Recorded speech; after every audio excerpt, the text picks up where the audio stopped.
एक कई check post से गुजरते हुए हम बढ़ रहे हैं डीमिलिटराइज जोन की ओर। डीमिलिटराइज जोन जमीन का वो हिस्सा है जो उत्तर कोरिया और दक्षिण कोरिया को अलग करता है। कटीले तारों की इस बाढ़ के दूसरी तरफ एक शांत गांव है जहां दक्षिण कोरिया के कुछ लोग अपने दुश्मन उत्तर कोरिया के साए में रहते हैं। उन पर सैनिकों की पैनी नजर बनी रहती है। इस गांव के कई लोगों की तरह किम का जन्म यहां तब हुआ जब कोरिया विभाजित नहीं हुआ था। उन्हें अब यहीं रहने के लिए कुछ सहूलियतें दी जा रही हैं। उन्हें यहाँ कोई टैक्स या किराया नहीं देना है। ये जगह बेहद अलग थलग है और यहाँ खेती के लिए भी काफी जमीन है। किम बता रही हैं कि एक दिन जब वो फल तोड़ रही थीं, तो उत्तर कोरिया के सैनिक उनके बेहद करीब आ गए और डर के मारे उनकी चीख निकल गई। तेसुंग गांव कोरियाई युद्ध विराम होने पर शांति के प्रतीक के तौर पर बसाया गया था। इसी तर्ज पर उत्तर कोरिया में कीजोंग गांव बसाया गया, लेकिन माना जाता है कि यहाँ अब कोई नहीं रहता।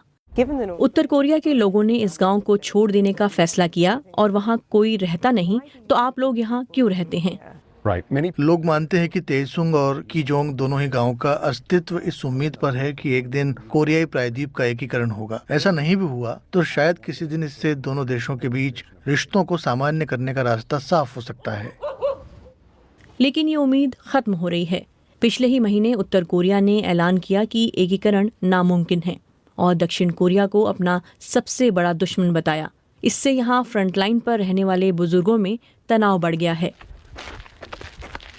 हमें सीमा से लगे खेतों की तरफ ले जाया गया। जंग लगे इस बोर्ड के उस तरफ उत्तर कोरिया है।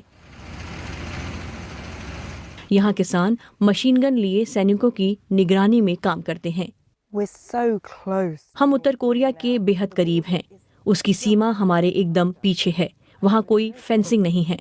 इन सैनिकों को खेतों में जाने और फिर गांव की तरफ जाने से रोकने वाला वहाँ कोई नहीं है। जैसे जैसे रात गहराती है, खतरा बढ़ता जाता है।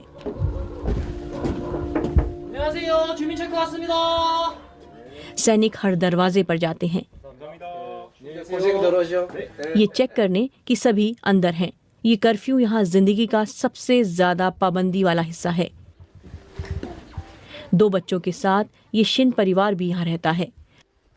आधुनिक दक्षिण कोरिया में अवसरों की चाह में कई नौजवान इस गांव को छोड़कर जा चुके हैं और यहाँ उनकी संख्या लगातार कम होती जा रही है। आपको लगता है कि नौजवानों को यहाँ रहने के लिए राजी किया जा सकता है? मुझे नहीं लगता कि ये आसान होगा। यहाँ लोगों को कर्फ्यू के साथ रहने के लिए कहा जा रहा है, जिसमें आप अपनी मर्जी से कहीं आ जा नहीं सकते। इस गांव के प्राइमरी स्कूल में अब कुछ ही बच्चे हैं।